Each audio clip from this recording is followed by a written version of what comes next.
Welcome to the Poisoner's Cabinet. I'm Sinead. And I'm Nick. And this is your weekly podcast exploring the lives of the great poisoners, macabre murders and captivating crimes from across the centuries, and creating curious cocktails inspired by the tales that we tell. And it's episode 244. Hooray! Hooray! We're getting very, very close Yes, to episode 250, that we are. which is when we take a little break, Yes. season break. Season break. But 6 episodes left. 6. What will we do I have no idea. to end the season and to start the next one? No idea about that either. I haven't thought that far ahead. Well, I'm just putting it out there to the listeners. You may have thoughts and ideas and Yes, tell me what feelings. to do. Tell us, please, all the time. Tell us what to do. So much easier that Because we don't know. way. I have no idea. How are you, Nick? I'm fine. You good? I'm fine. Had a good day? I'm fine, yeah. You went to London? I went to London. No? Was it boring? Yes. Oh, good. Okay. went to London to a very exciting trade show. Oh. And I came home early because it was really boring. Oh. This was a trade show for Nick's day job, not for poison. Not for poison or for podcasting. But Yes, no, or murders. Or murders. Yeah. Or But crime. There should be But more for crime trade shows. Technology. And that's how you have to say it. Was that how everyone was saying it That's there? how everyone was saying it there. Because we were in the know. Oh, that sounds awful.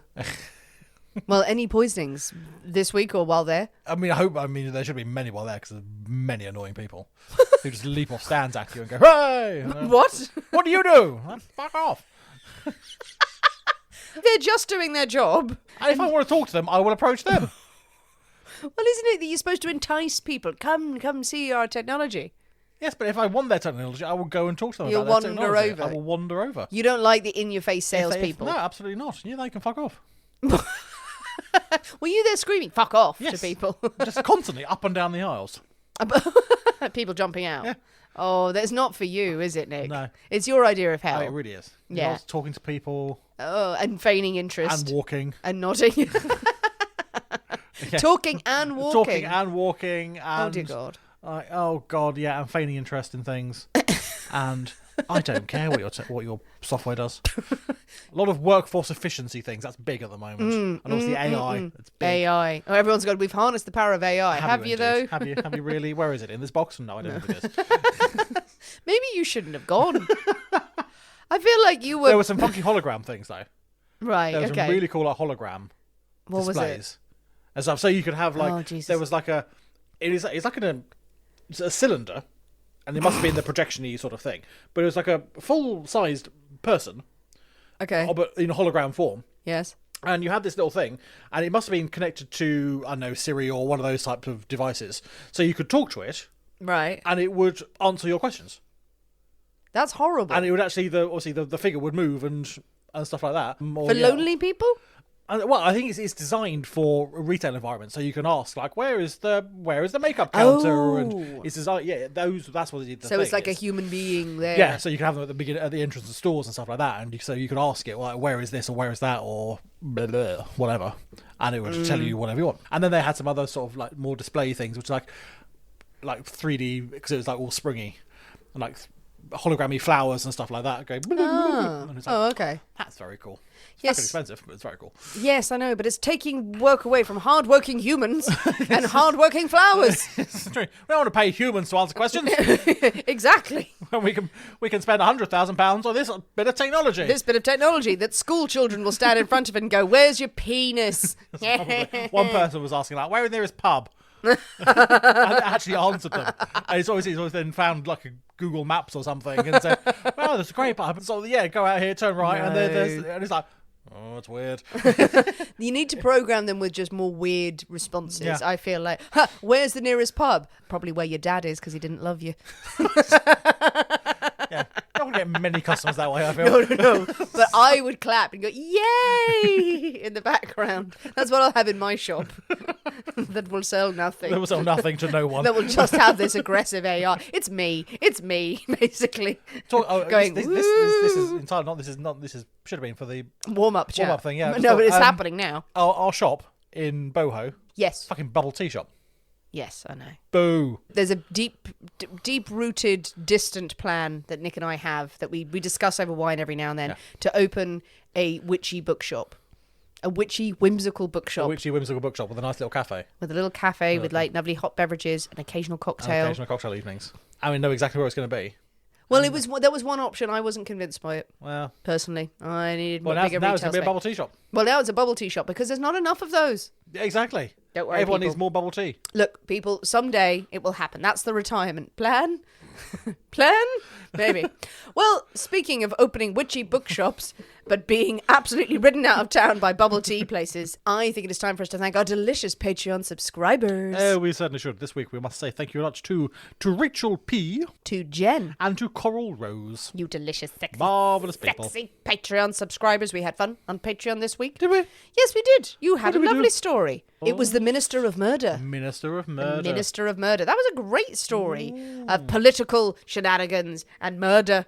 And murder. Yeah, that was a really good one and a Patreon suggestion, so we're very grateful for Thank that. you very much. If you want to know what the hell we're talking about, please do consider joining us on patreon.com/The Poisonous Cabinet, where you get extra episodes from us every week, as well as bags of behind-the-scenes content, extra little features, and a lovely community to chat to. There are 2 tiers. A higher tier gets you access to our After Dark chats. These are our warm-up chats and also our PC Morris monthly episode. That's the tier if you are really interested in the banter of me and Nick. That's where you get to see what happens behind the scenes, glimpses of our friendship and us just rambling wildly. And it always goes a bit wild. Oh, it's great. Yeah, it's on there and you get a gift pack from us on that higher tier. But there's still bags of content at the normal $5 tier. So do go and check it out. Well, Nick, are you ready? Probably. To drink cocktails and talk about poison? Probably. Or we could drink poison and talk about cocktails. Nah. Nah, Nah. I'm in the mood for a cocktail. Let's Let's do a cocktail, shall we? do that. Hooray, hooray, hooray. It is my story this week, and we can't possibly have a story without a cocktail in hand. As you know, dear listeners, every week we choose a secret ingredient that is inspired by the tale that we tell, and it will flavour our cocktail of the week. Nick, this week's secret ingredient is a masked man. A masked man. A man in a mask. Man in a mask. A masked man. Yes. Mysterious. Mysterious indeed. Ooh. No, well, it wasn't sure. Not sure where you're going with a masked man. No. Is it some sort of bandit, or the man in the iron mask, It's not that. or Iron Man? It's not Iron Man, Not Iron Nick. Man? It's Okay. not. I think I can confidently say that without, destroying the mystery of this episode. It's not fucking Iron Man. Right, so it's not that. It's not. No. It could be any number of superheroes. Any number. Okay, Because they all are notoriously masked. Yes, they are. Also, not real. Not real, and their crimes are quite extravagant for us. I don't think I could pick them apart in an oldie-worldy style. I think you should try. I'd like to. And there's some nice Victorian superheroes. I have got an Or masked idea. villains. I'm going to say this now. I have an idea that I've been mulling on, that maybe a Patreon feature to test out, but we'll see, is for us to do episodes of fictional crime cases Oh, we talked about this before. in our style. Yeah. Maybe we don't reveal what they are Yeah. from the start, and we have to work out what this was on and what this is, because there's loads of material there. And there's a lot of fictional crime stories out there. Yes, and we could just I mean, banter away with them. I mean, that's another 1,000 episodes. Yes, that will keep us going, people. True crime is our thing. Just reading the script of Criminal Minds every week. We'd have to do it in our style, though. Have to do it in No, I have a I'm tale to doing tell all you. the voices. That is a feature we should explore when we are pondering what to do in the future. Weigh in, I want to play all people. the characters myself. I think, Great. you're selling it well. I know, it'd be great. I think everyone's just going, where do I give my money Yeah. to have this? I got a swoopy chair. I can go, oh, I'm this person now. Oh, no, I'm this person.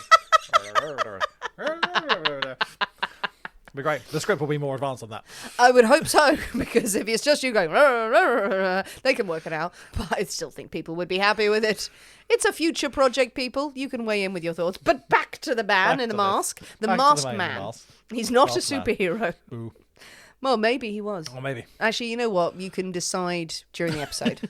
But with Okay. that as your inspiration, your ingredient, Yes. what have you come up with? We are going to have Yeah. a golden mask. A golden mask. A golden mask. Oh, nice. And I like that for this Oh. person. I'm Keep that glad. in mind when I mention it later. Right. I don't know why, but Okay. I shall keep that in mind. a golden mask. Okay, I like it. Right. Well, there's nothing left for us to do but to march into the Poisonous Cabinet kitchen and shake up a storm. So we'll see you in a minute. We'll see you in a bit.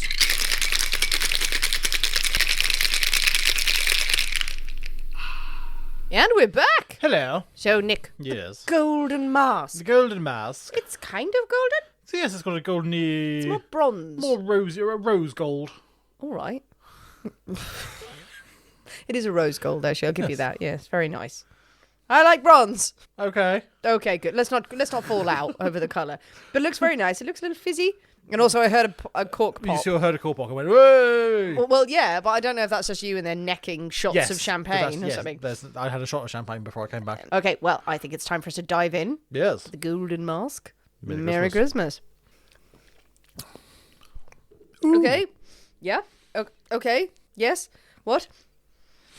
Flavours. There are some flavours. There are flavours. That's okay. Yeah. We like flavours. I do like flavours. Yeah. Famously, we do. What's happening? What's happening there? What's going on there? So there's fizz in it.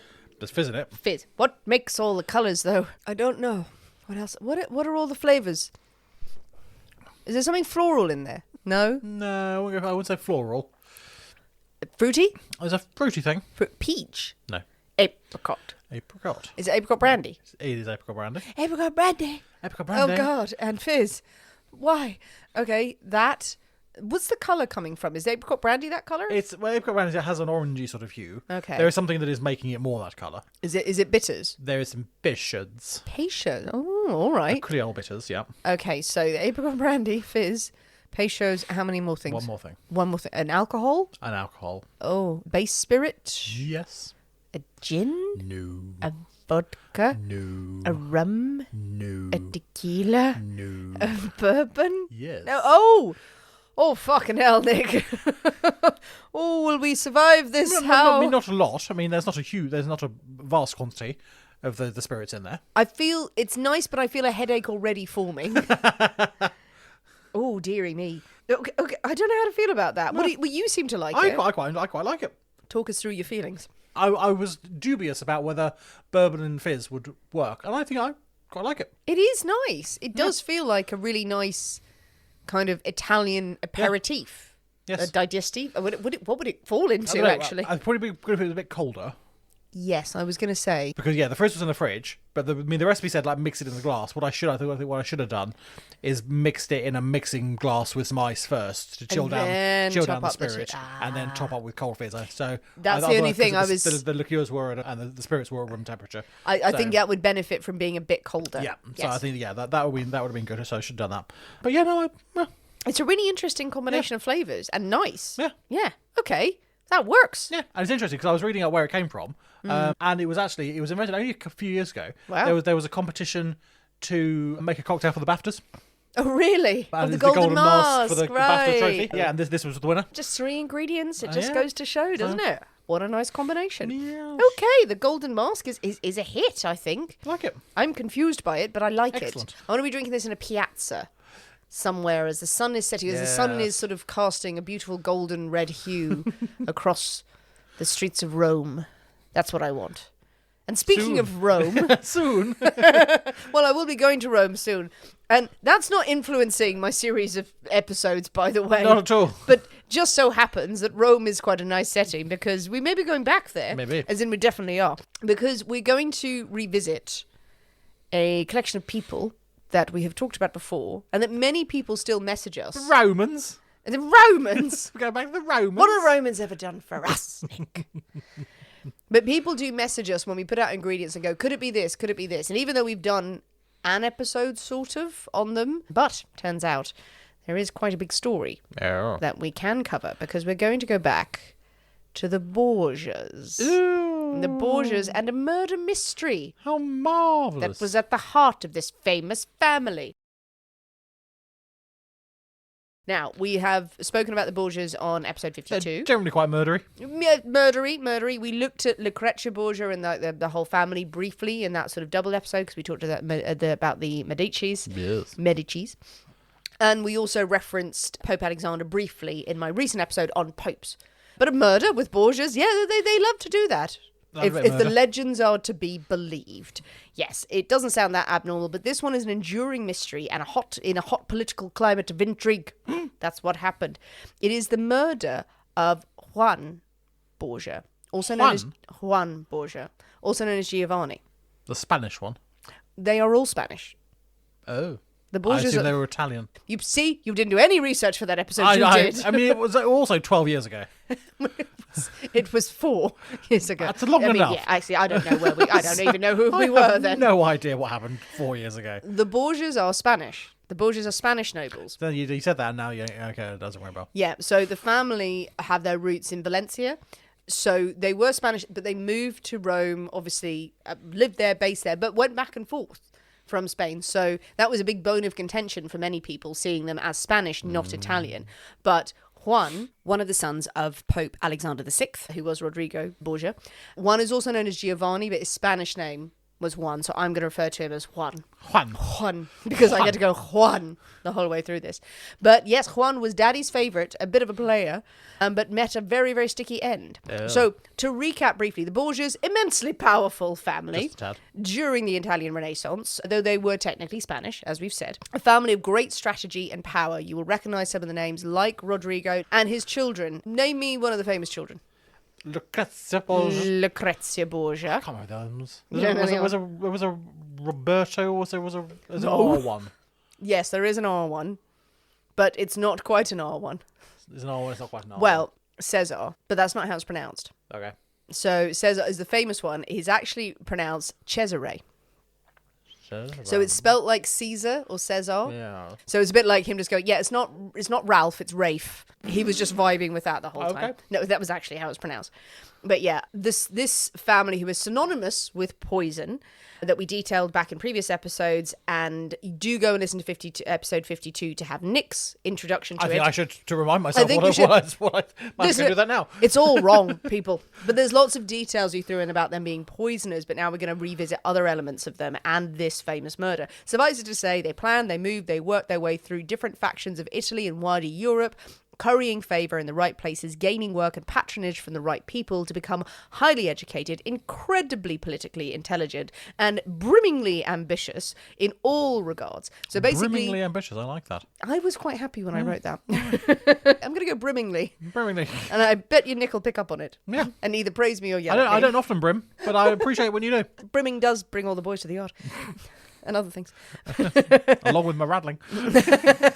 Riddling. Riddling.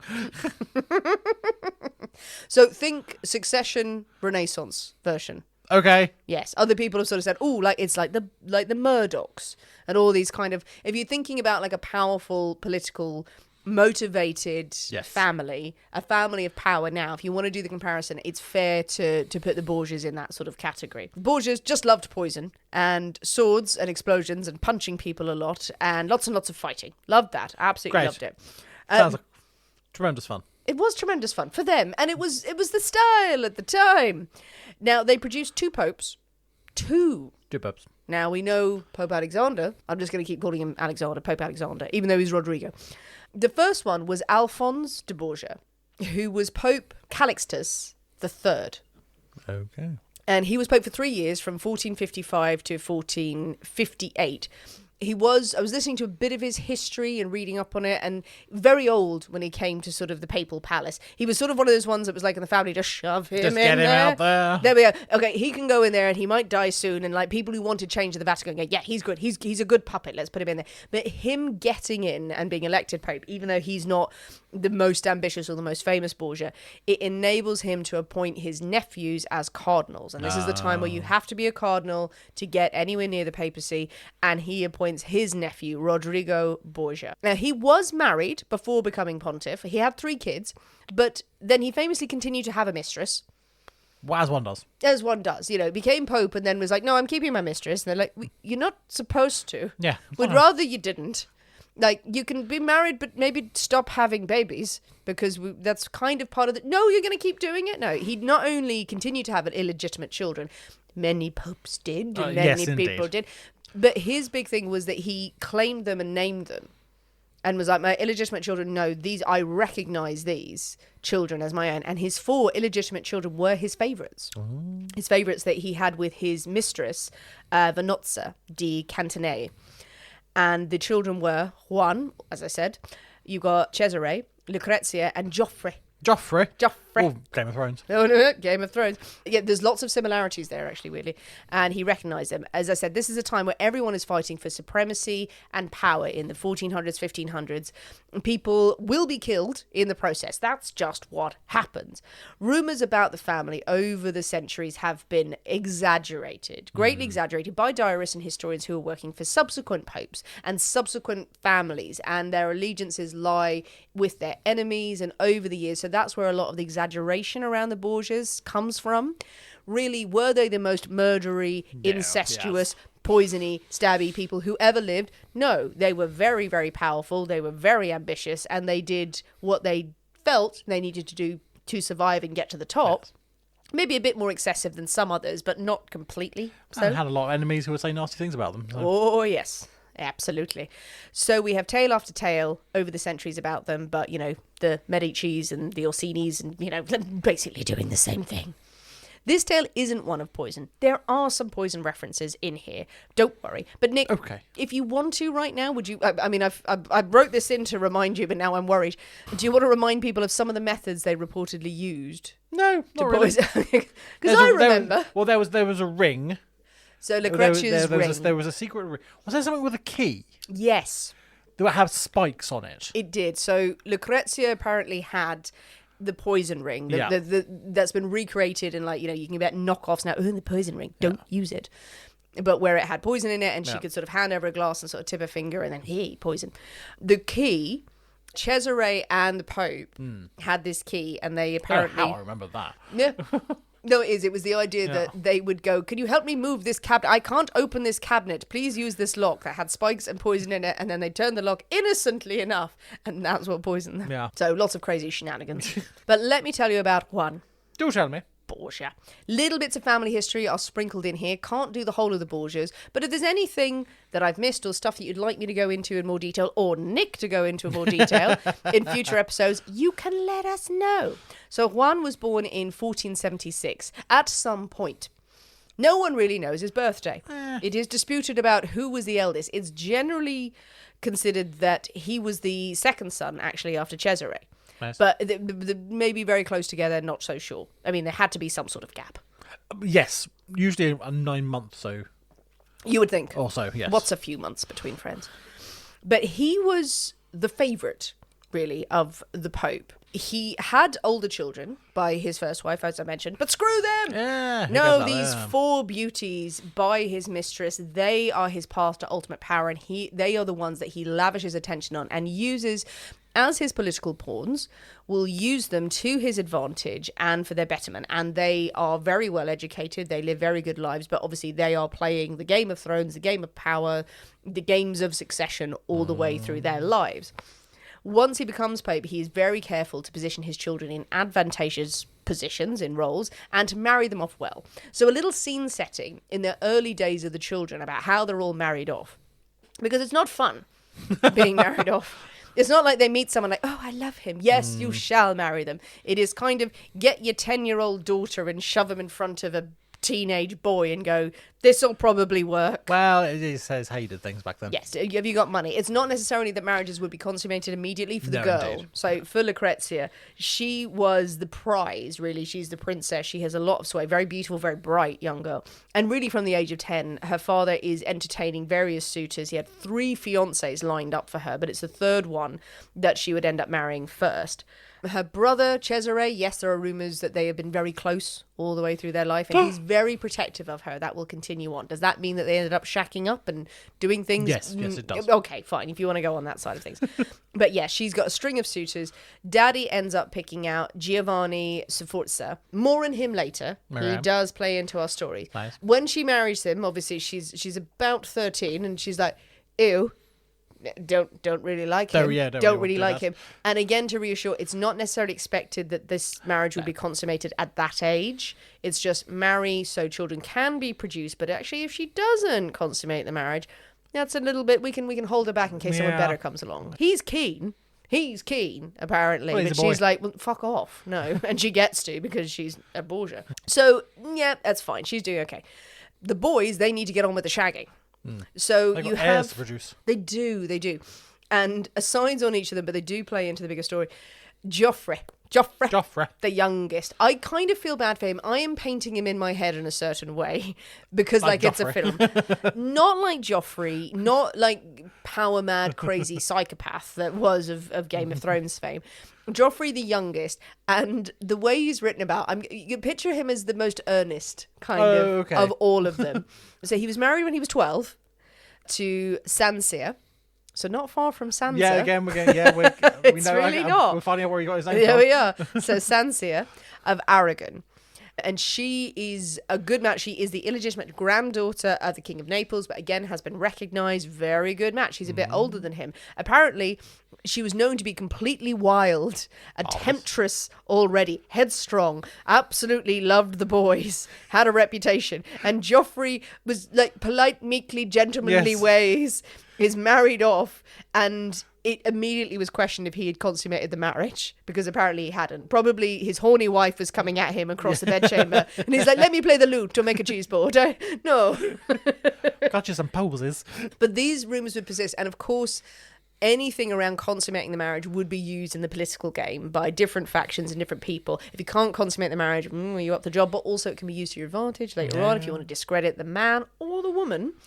But her reputation will play later because everyone was like, she's wild, she's a sex woman. That's how it was painted. It's like, she's about 14, leave her alone. Jesus. So all of these rumours are sprinkling along. Cesare did okay, but he's destined for the church. And it's sad because he's the sexiest. Oh. He is the sexiest. He's the sexy priest. He is literally the sexy priest. He is the sexy priest. It has been commented on by many people. He was the sexy priest in all portrayals. I've not actually seen any of the Borgia TV shows, so some people will know little bits of what I'm saying from that. I've seen pictures. He's always portrayed as incredibly sexy. And it's written about of how gorgeous he was. The handsomest, that was actually how it was used. The handsomest man in Italy. A brilliant scholar. One of the things about him, he became the bishop of Pamplona. Pamplona? Is where they do the bull running. Where they do the bulls. Bull running. He was running the whole time. Like, shit! Trying to get to his studies. He had a red-tinged beard, long, dark hair. Very sexy. Very sexy. And he was so attractive. People pointed out he was quite the rival to the legitimate, but very portly, Giovanni de' Medici. So they were sort of contemporaries at the time, and people tried to, like, maybe they should be friends and we should sort of form a friendship between Medici and the Borgias, but Giovanni fucking hated him. No. I'm busy writing my bull. His contemporaries would say of Cesare, he possesses marked genius and a charming personality. He has the manners of a son of a great priest, and he is lively, merry, and fond of society. He also became known as the most powerful cardinal in the College of Cardinals and the most unscrupulous. Nice. Yeah, so He sounds fun. very bright, very intelligent, and sexy and gorgeous. So Giovanni de' Medici is like, no, I don't want to be friends with him. Fuck him. He can back off. He was not attractive. He was like, oh, shit. He would marry later in life. So he's for the church. Obviously, he had loads of illegitimate children. And people rumoured, like, maybe some with his sister. But one. We've come back to one. So we've got Lucrezia, we've got Joffrey, who's just scared of everything. Cesare, who's just being a sexy priest, and everyone's, like, salivating over him. And now we have Juan, who is tricky. Who is tricky. He is a player. He's a happy-go-lucky chappy, and his daddy's golden boy. Like the golden mask. He is the golden boy. He would become the second Duke of Gandia in Valencia. After his half-brother, Pedro Luis, dies, so one of the Pope's older children, he died, he inherits that. He also inherits his girlfriend, Maria Enriquez de Luna. Okay. So yeah, he's just like, there you go, there we go. But she's the king's cousin. She's part of the Spanish royal family. It's like, bring it on. Yeah, that recycled girlfriend. Now, in his youth, Juan had apparently revelled in the power and the wealth that his father was amassing. Pope Alexander would amass papal wealth that you don't get to pass on to your kids, but you also had various other positions. And he had a few income streams going on. He had quite a bit. And again, he's very powerful and he's loving this. And his daddy loves him. Daddy loves him. He trusts Cesare's instruction, but Juan is his little golden boy. His reputation, though, was as a womanizer, a roisterer in taverns. Don't know where else you can be a roisterer. Maybe at the grocery store or something like that. Just at the market. Shots. At the bull run. They're not there anymore. They're not there anymore. Cesare was there for a bit, was a bishop, and we're back in Rome. We're back in Rome for a bit. He's trying to get the bar going. Not working. No one's having it. No one's doing it. But Juan ends up being sent back to Spain in 1493 to marry Maria, and he needs to stay there. So he's going to marry Maria and calm the fuck down, as his father tells him. You're a married man now. You're a married man now. So he's sent back apparently with jewels, silver, and textiles. Nice. Very fancy. But he didn't play ball initially. The wedding is set up, and the king and queen attend, King Ferdinand and Queen Isabella. And was quoted in Meyer's book about the hidden Borgias, also reprinted by Paul Strathern in his brilliant book. It says his tactless arrogance had offended the king and queen. Ooh. And immediately after this wedding, he went off on such a spree of drinking, gambling, and whoring that it is said to be improbable that he had bothered to consummate his marriage. Not ideal. Not ideal. When you're marrying the daughter of the king. Not the daughter. No, it's a relation of the king. A relation of the king. A relation of the royal family. And they were said to be quite pissed off with him. As in, like, okay, he's not really showing proper respect. And this is not what Daddy intended. It's very important to stay on the side of Spanish royalty, seeing as we're Spanish and we need them to fucking help us out in Rome. So the Pope had stern words with him about, just get your wife pregnant. Just buck your ideas up, man. Buck your ideas up and buck your wife up as well. And it succeeded. He succeeded. Well, that's it. It's all just get her pregnant. So we all know that you can do it. And he succeeded. He did impregnate his wife, but he was still spending recklessly, didn't do very well at all without the help of his father. His father was just moving things around behind the scenes to benefit Juan, while also succeeding massively as the Pope in various other campaigns. He wasn't blindsided just by Juan, but he did what he could to support his son. Nice. Whereas the rest of them were doing fine. Juan just sort of seems like the wastrel. I'm like, Daddy, can I have some more money? But he wanted to be back in Rome. Juan, he was so homesick for Rome, and he wrote to his brother at one point, and he said, each day seems like a year to me, and the delay of those ships which His Holiness has written in recent days he will send soon. Wants to go back. And he got his wish in 1496 at the end of the Italian campaign, where he's told, okay, you can go back to Rome. You can come back to Rome. He practically ran across the sea to Rome. Left his pregnant wife and kids. They're like, oh shit, I should have brought you. No, fuck you. Never mind. And he was welcomed with open arms. And at this point, the rest of the Borgia clan had come home as well, because they've obviously been positioned in different places. So Lucrezia has returned to Rome with her husband Giovanni in tow. You have Joffrey coming in, again, is welcomed in, Joffrey, and wild and sexy Sancerre. Ooh, and there was apparently such a witter about Sancerre's reputation, because everyone was like, oh my God, she's the hottest thing, apparently, and all of her ladies make... She's like everyone in Rome now. She is, yes. There was one writer who wrote at the time and said, in truth, she did not appear as beautiful as she'd been made out to be. However, by her gestures and the aspect, the sheep will put herself easily at the disposal of the wolf. Oh. So it was a bit like, well, she's not that hot, but she seems a bit up for it. And also her ladies' maid, they're all commenting, oh no, they're really hot too. So what a nice little collection of the flock, they called them. It was all referred to because him coming home is bringing more ladies into the city. Yes. And everyone's like, oh no, she mustn't sleep around, but we'll definitely sleep with her. Yeah, so not great. Yeah, a fine flock, they were called. And rumours were circulating within weeks that Joffrey had no interest in his wife, had not consummated his marriage, and she had indeed put herself at the disposal of the wolf being Cesare, his brother. His brother. How rude, brother. Given that Cesare is apparently the sexiest man on earth at this time. Don't shag your brother's wife. You would think. And he's a cardinal. And he's a cardinal. It's a man of God. Taboo, though, Nick. Taboo. The Pope's favourite children are now reaching adulthood, and this is where they go in the firing line for gossip. So more and more rumours start circulating about them, about their debauchery and their depravity, as people try to discredit them and discredit the Pope at the same time. But the rest of the clan are there, and Juan has returned to Rome in August 1496 to a huge reception. Huge. Fast reception. He's 20 years old. He apparently came into the city wearing a scarlet cap adorned with pearls, a Turkish cape of gold brocade, a brown velvet doublet covered in jewels. Lovely. His horse was also covered in gold fringe and silver bells. Nice. Tiny silver bells. Tiny silver bells. Tinkle, tinkle. He had in his entourage as well a gaggle of dwarves and jesters. Brilliant. Yes, so nice. Appropriate collective noun for dwarfs and jesters. Well, I don't believe it is. I don't believe it's right at all, but they just commented going, oh, they brought them. Okay. Daddy Pope is delighted to see his son, his favourite. And you can imagine now he's very spoilt. He was described as haughty, mean, in other words, full of notions. Absolutely notions for days. He was nowhere near as intelligent and skilled as Cesare. He was educated, for sure. But he lavished in the attention and the big plans that Daddy had for him. And he's not making many friends as a result of it. It is said. It is Cesare is the Pope's, his father's right-hand man. He is advising him, and he's advising him well. But Juan comes in and is just lording it over everyone, and the Pope is handing him campaigns, is handing him responsibilities that are way above a normal 20-year-old of any kind of standing. He asks him to help lead a campaign against their big rivals, the Orsini family. Cesare has been the best advisor. He really wanted a role in the military, but he's with the church now, and he's watching his brother go off and get these military roles. So he rides out alongside the Captain General of the Papal Forces, a man named,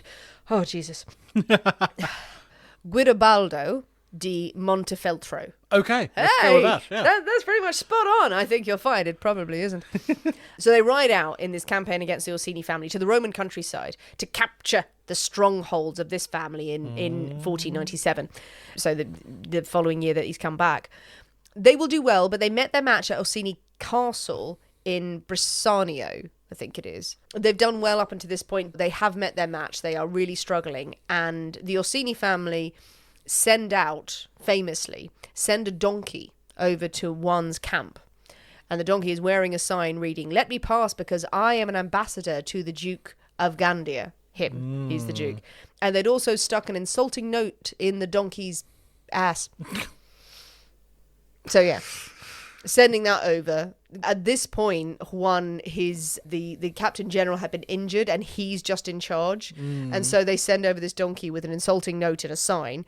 And he rises to it. And it enrages him. He's like, we'll march out on the castle in a fury. And it's an absolute disaster. They are completely battered. 500 soldiers are killed, apparently. That's pretty bad. Yeah, not ideal. Yeah, and all the cannon were taken from the Papal's army. So he's coming back. I need those. He gets away with cuts and bruises. The captain is completely battered. But he's sort of coming back to Rome going, I didn't do very well, Daddy. I'm sorry. The Pope is sick with worry, though, for his son. Well, Cesare is furious at this catastrophic defeat, and it forces the Pope to have to sign a treaty with the Orsinis, their rivals. Juan is given a second chance in the field. Of course he is. Yes, of course he is. Sent to recapture Ostia from the French. And he does okay. The Pope amasses an army of Italian and Spanish troops. He gets an incredibly seasoned Spanish general named Cordoba, who's very famous, to take the fortress. He's doing all the work. He's orchestrated it. Cordoba is doing all the work. Juan is there. It's a success. And apparently the Papal forces used poison gas. Oh, wow. Devilish weapons. Yeah. They created chemicals that they threw on bonfires when the wind was blowing. And that Clever. loads of people out. So but it's a huge victory. They come back to Rome, and Juan is lording it over everyone. Like, he was the mastermind of it. He is taking all the credit. It's annoying his family. It's annoying Cordoba as well. And Cordoba receives several slights from him in public that he just feels incredibly insulted by. And he's like, he has put in his work through decades. It's like, no, this is getting too much. Everyone is getting pretty annoyed. But the Pope continues to dote on his son and giving him duties and duchies and land far more than he deserves. Something has to be done. It's certainly sounding like it. So we come to the 14th of June, 1497. Now, the children's mother, Venosa, is holding a dinner party. Nice. At her lovely, lovely villa.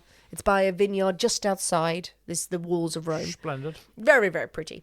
Juan is there, Cesare is there, could be a couple of other relatives and their entourage, and they're having a very nice evening. Lots of wine, lots of chat, a good chat. Delightful. It's sort of a farewell party. Cesare is about to leave for Naples the next day, so they're sort of seeing him off. And as they're leaving, this dusk is falling. Juan and Cesare and the entourage are about to go out, back to the papal palace. And Juan says, I'm going to head into the city. I'm going to find entertainment elsewhere. Right. I have business to attend to. Lots of air quotes. Lots of air quotes. Yeah, and they're going, we know you just want to have sex with people. Yes. So why are you doing that? And he's telling this group to go on. I'm going out. I'm going to do it. And they're saying, fair play, you want to do that, but it's not wise to walk through Rome alone. No. It's a dangerous place. Yeah. No, this is not a good idea. Don't worry, he says. Fine. I'm amazing. I'm amazing. I'm going to take my valet. Fine, I'll do that. Great, okay. And I'm going to take this mysterious masked man. Okay. He's been at the dinner party all along. Just like one at the end of the table, just masked, silent. I shit you not, Nick. Conversation with someone stilted at that end of the table. And everyone talk to the person on their right. Hello. They're all going, I like your mask. what's happening? Who is this? Who are you? Yes, what point the masked man appeared is debated. I like to think that he appeared just there in the courtyard, not even saying anything. Yes. Just leant out behind Just him. there. Yeah. Apparently, though, he was in the company of the masked man all night. Okay. Exactly as he said. He turned up at the house, said fuck all, because no one knew who he was. He is there. Everyone watching him trying to eat through the mask. It's like, mask off, lift the mask up. Not going well, is it? It's really not. He's been in his company, and he wants to leave with just him and his valet begrudgingly is added to this list. Yeah. Going, I need I'm something. going to get murdered now if I go to Rome. Well, actually, he uses the valet because he wants his valet to go and get his light armor. So they kind of go, you need to have some armor on. He says, well, the valet can go. And they were like, yeah, we still have questions about the masked man. The masked man is standing The there. masked man is still here. His finger pyramiding here. Apparently, he took him to the dinner party, or he just appeared. There was even a rumour that the masked man had been seen visiting him for a month. Is this a weird advisor? Is this a man with a terrible disfigurement, maybe with syphilis? Or is it a sex thing? What is the mask? Yeah, but the mask stays on, Stefano. So That's it. what is the mask of? We don't know. So, yeah. We don't know what the mask is. We don't know if it's like a bit of cloth or if it's a full-on Venetian mask. I'm thinking of some sort of strange sort of Harlequin thing going on. It could be. Utterly terrifying. Utterly terrifying. It's a very early Guido kind of Fawkes, and they're like, oh, this is some foreshadowing. Yeah. Very nice, yeah. Is he an incel? Some sort of weird sort of Japanese ninja mask going on there. But he's either been there the whole time, as you've said, just been everyone going, who the fuck is this guy? And the servants are now standing there with Cesare going, right, this really doesn't feel like a good idea. We're not judging, but we would be remiss if we didn't say anything. But he insists he's going to go into the city. And they're like, okay, fine, we'll part our separate ways. And Juan goes on the back of his donkey. Okay. On the back of his donkey. Not on the back of the masked man. No, the masked man is riding with him on the back of the donkey. Oh, they're both on the donkey. The two of them. The fucking donkey's going, fuck's sake. Riding off on the donkey. And I know you On the masked donkey. The donkey has a mask. Please let the donkey have a mask as well. And they're just turning about and staring at them as they ride off in the other direction. And I know that people use donkeys rather than use your best horse and everything, perfectly acceptable way of getting around. But I do imagine it as just like an kind of rubbish mule that their feet are sort of touching the sides of while riding, kind of clip-clopping off into the distance. We're like, well, there's my brother going off with that masked man on a donkey. It's probably fine. Probably fine. It's probably absolutely absolutely. fine. But yeah, It's almost religious in its context. we shall find a stable. So they go, and all they know is Juan has instructed his valet to meet him in a piazza of the area that would later become the Jewish ghetto. Meet him at 8 p.m. with his armour. With the armour. There is another version as well that a mysterious woman, also in a mask, is there. And she sort of wanders off with them, but that's sort of widely discredited as people sort of adding flavour to this. It's not some sort of travelling circus. It's just rocked up into town. It's actually the donkeys, two people in a costume.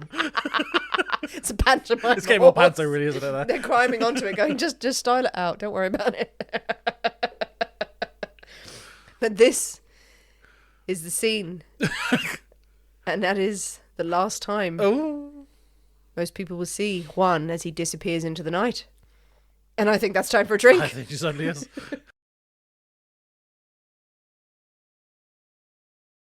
Nick, we have our drinks. We do. A masked man has taken Juan We away. have a mask. Oh, Juan has taken a man in a mask away with his donkey. Morning breaks the next day. There is no sign of Juan, the Duke. His servants are worried because he would normally be back at that sort of time. You know, you turn up for the day. They send news to the Pope. And the Pope is devastated, is distraught. Man. Absolutely frantic Son's with gone worry. missing. And he summons Cesare to him, give me every detail of the previous evening. And Cesare is like, look, yes, it was weird. There was a masked man. We all raised the questions about it at the time. But you know what Juan is like. He loved his masked men. And he loved his girls. And he would often go and have liaisons. And maybe he's hooked up with someone, not in that word. Carried away. Well, if it's Lost a track of married lady, he can't leave during the day. He could be seen leaving the property, so he's probably just waiting for his time to leave. We hope. Yeah. Maybe. And the Pope's like, I want to come back to this masked man business. A bit worried about that, though they never really get to the bottom of it. That's it. No, that's not it. No, there's more. No, the masked man bit. That's it for the masked man. Yeah, Fuck's sake. never seen again. Who was the fucking masked man?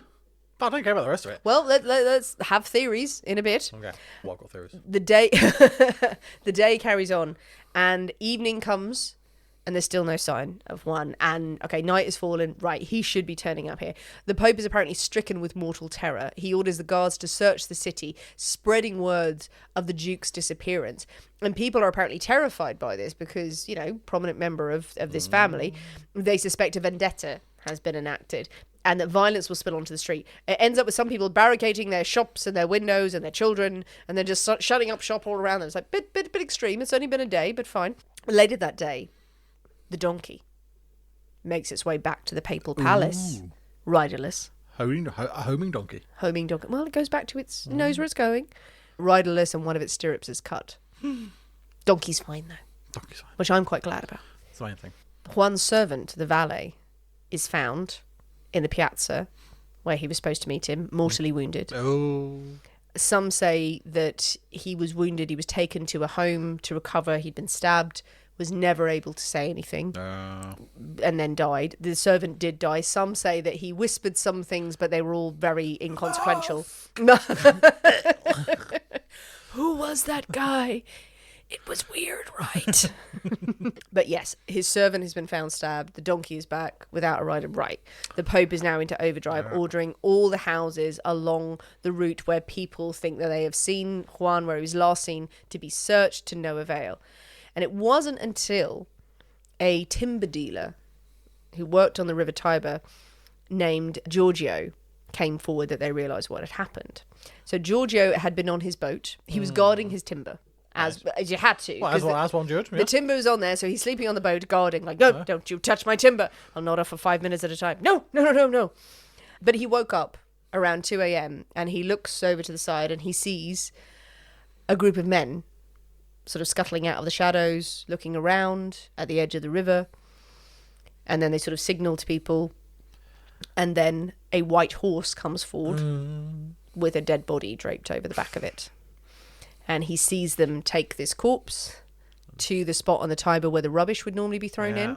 And they swing the body into the river and down it goes. Yeah. The cloak of the corpse floats to the surface and they pelt it with rocks so it sinks.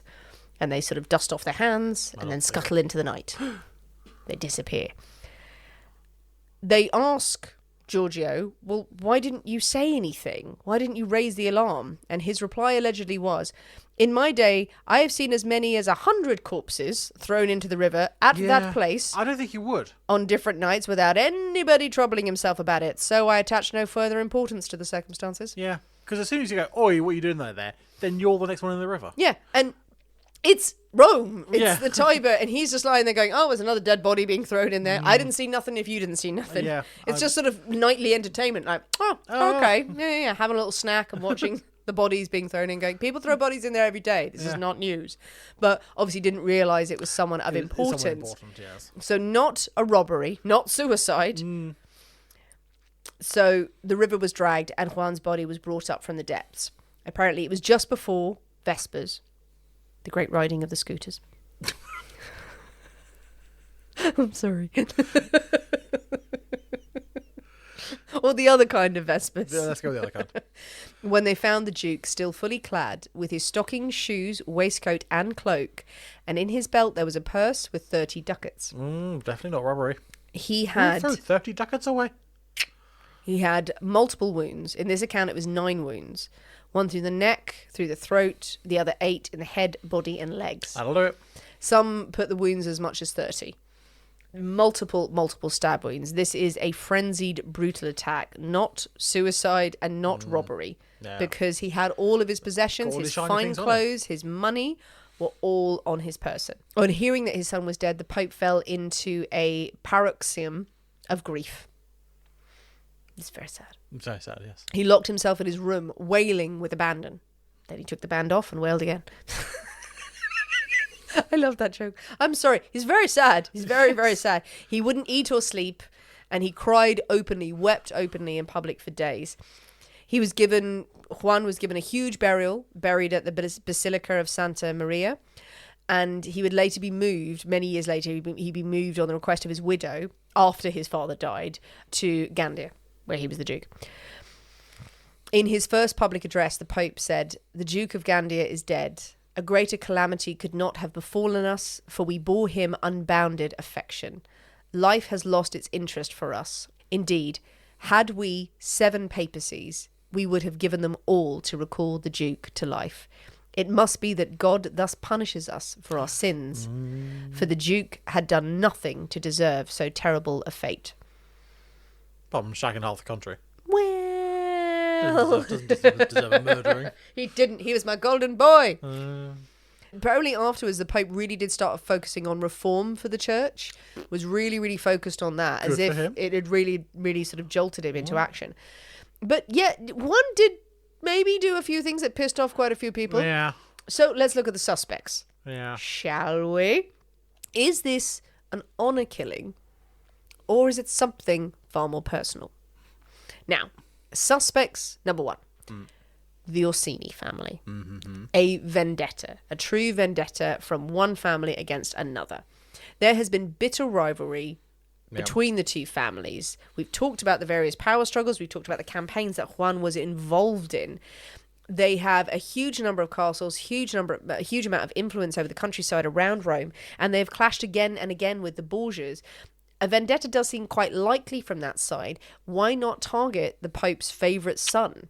Why not send a message to this upstart who has failed in campaigns, and also there are members of the Orsini family who have been imprisoned by the Borgias, one who died in jail. They feel a great slight, so they feel like, an eye for an eye. Yeah. What better way to get at the Pope than through his favourite son?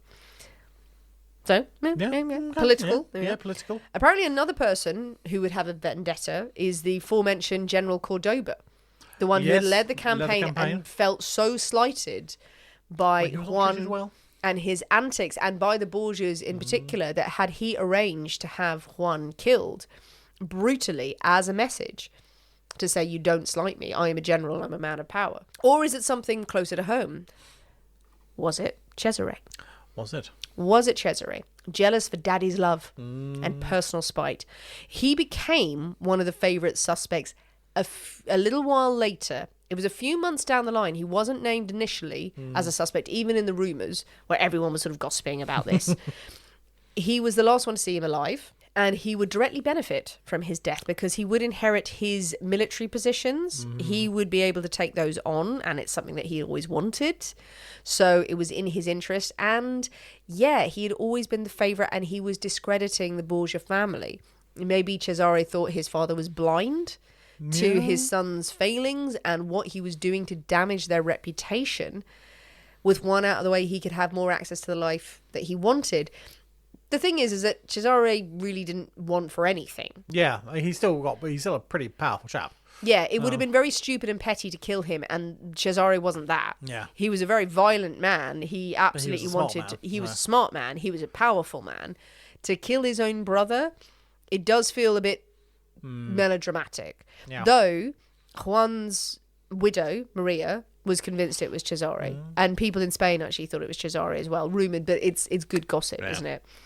Even more personal and petty, though. If you want more reason for Cesare to have killed him or others, the rumour that Juan had been sleeping with Sansia, Geoffrey's wife, who Cesare had allegedly hooked up with. So was Cesare angry at his brother at bedding his fancy lady and also muscling in on his other brother's wife? It seems somewhat hypocritical. Yeah.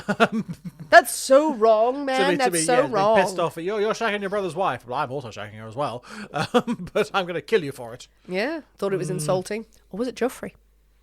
Well, I mean, that... Meek and mild as I've painted him very much.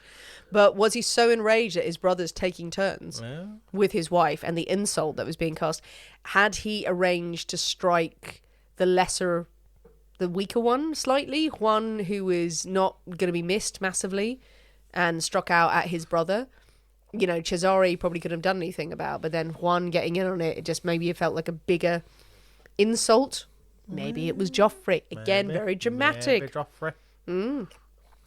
Was it Lucrezia's husband, Giovanni? He had, a little while before Juan's murder, fled the city, run out of Rome in disguise. Nice, mask. Maybe. In disguise. No one has drawn those conclusions together. You are free to do so. Leaving his wife behind, he'd run out, implying that he was fleeing for his life. Giovanni was Lucrezia's first husband, as I said, had a solid political match. Their marriage wasn't particularly happy. It was very much rumoured that it hadn't been consummated, which is completely to the benefit of the Borgias, because if they want to remarry Lucrezia and have the marriage annulled, very easy. Fantastic. And Giovanni was said to be getting hints that the Borgia family did not find him useful anymore. They wanted him out of the way. The Pope can annul the marriage, but also is Cesare, who was very protective and very fond of his sister, going to find another way to get rid of him? So had he run off, and had he struck back at the family prematurely? Had he enacted this? This apparently gets a little bit mixed up with a timeline. What happens to Giovanni later is that he is the target of a smear campaign by the Borgias, but it's after Juan's death. The Borgias go all out and say the marriage between him and Lucrezia has to be annulled because Giovanni is impotent. He is not a man, he is impotent. And they go out going impotent, and this is the greatest slight, the greatest insult. I remember that from last time, implying this, and he's the one who hits back and goes, Cesare and Lucrezia were in a relationship. Lucrezia slept with her brother, slept with her father, battling these absolute slurs against each other. In hindsight, people go, ooh, was there something more at work there earlier on? But it would be a weird move for Giovanni to kind of go... Also, you think if that time later had such a massive beef falling out, that someone would have gone... And you killed my brother. Yes. I mean, if they had such public fallings out, then someone would have linked that together. Yeah, it's a bit of a stretch, and the marriage was annulled later that year in 1497. Cesare would allegedly go on and kill Lucrezia's second husband. Yeah, but that's by the by. Yeah, that's much later. Yeah, but people like to sort of mix up, there was bitter rivalry there. An angry husband of one of the many women he bedded, or an angry father. Was it simply an honour killing because Juan could not keep it in his pants? Yeah.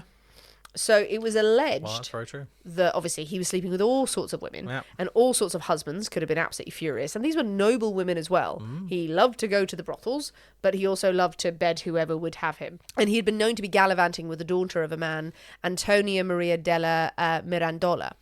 She was shapely, but of good frame. I think, okay. Good. Jugs for days, basically. But there was much gossip about them on the street. It was an open rumour that he had been sleeping with Antonio's daughter. And, at the time, would he have enacted this vendetta against him? Would he have said, no, you've brought shame on my household? He must die. Possible. Maybe working with other people. Yeah. There's even people There seems to be quite a gang of them. Yes, a lot of people who didn't like Juan. Yeah, there seems to be a bit of a gang, and that seems much for a singular sort of, father or husband, unless they are very powerful and have men at arms and things. Well, some of them did. Some very, very big noble families, or some of them like very well connected. They would have had soldiers and things. So yeah. But for an ordinary sort of common person, probably no. This isn't just a commoner. This isn't just like a tradesperson. This is someone of noble standing who could. On this. Yeah, who could do this? There was even the thought: was it the Pope himself? Had the Pope organised it to get rid of his headstrong son, who was causing him more harm than good? He was annoying so many people. Was he a sacrificial lamb? I find that unlikely. This huge public display of grief and the sadness to him. Is it a bit OTT to kind of deflect blame? Yeah, to appease his enemies. It didn't seem likely because he was so struck by it. By that, yeah. Yeah, there's no chance it was random because it was a robbery. No. Yeah, absolutely not. What's more curious is that obviously the Pope ordered a huge investigation into the murder of his son. A week later, he closed it. It with no result. The Pope, it was said, knew who the killer was, people would say, but there were no announcements, no arrests. Even more that rumours. does indicate it's someone of a higher status That's who's going to cause a ruckus. Yeah. He publicly exonerated several people. This is what he said. It is not known at whose hand he, Juan, met his death.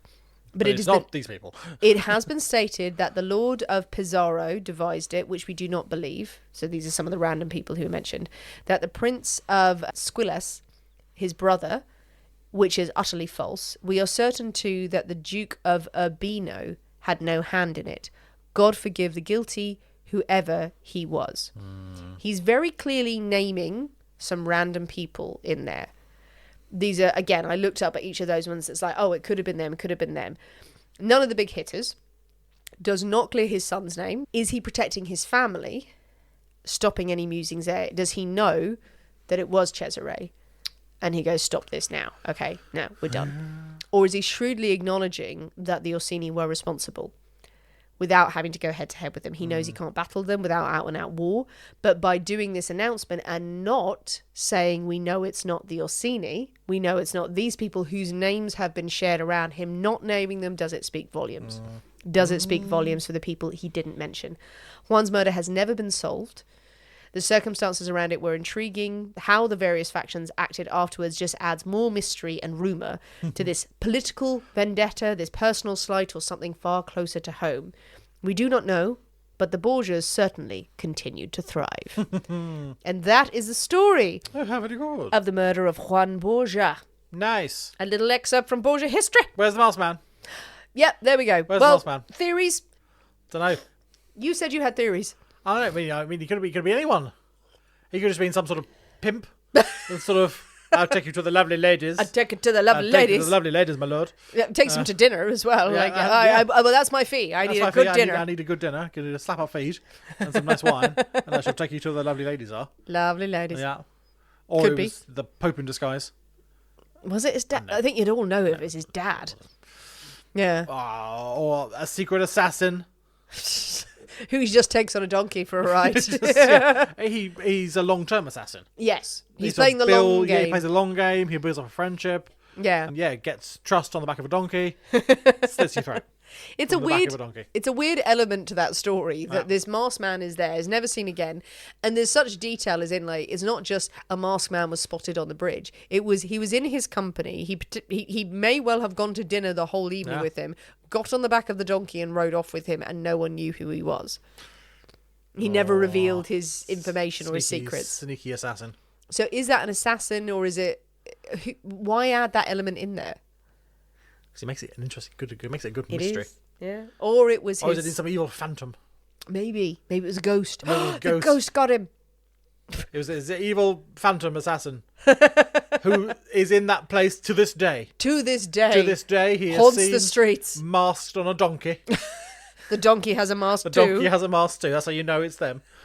Well, what do you think, people? What do you think of the story of Juan Borgia and his murder? Who do you think was responsible out of all the suspects we mentioned? Do you think it was something in the family? Do you think it was a vendetta by another rival family? Do you think it was something to do with all the shagging he did? And who was the masked man? Was it the donkey? Could have been the donkey. Could have been the donkey. Maybe it's the same donkey. It had the message shoved up its ass. Donkey with a vendetta. But exactly. I mean, I think that's as good a reason for a vendetta as anything. Why not? Tell us what you think. Jump on the comments of this episode. Share your thoughts, your feelings, your theories. But most importantly, do mix up the golden mask. The golden mask. It was very tasty. It was very nice indeed. Yeah, so the recipe will be out at some point. It is my plan that I'm going to fucking do these cocktails. I'm going to get them sorted. I have been poking you with a stick. Before Sinead decapitates me. It's close. But this stick gets sharper and sharper and sharper every time. So they will be out, and you'll be able to mix them all up in one go in a big bucket. Woohoo! If you have more suggestions of stories we can be covering in the future, please let us know. You can DM us on social media, you can send us an email, or contact us on Patreon. If you want more from the Borgias, if there's elements that we haven't discussed that you'd like more from us on, we'd be happy to dive into it, or more famous families from across history. Do follow us on social media, follow us on Instagram, follow us on TikTok, come and join us on Patreon if you are able to, and leave us a review on Apple, iTunes, or wherever you listen to your podcast. A 5-star review goes a very long way to helping us. Thanks for listening, guys. We have been the people inside the Poisoner's Cabinet. We will see you next week. And remember, your loved ones are trying to kill you. Bye.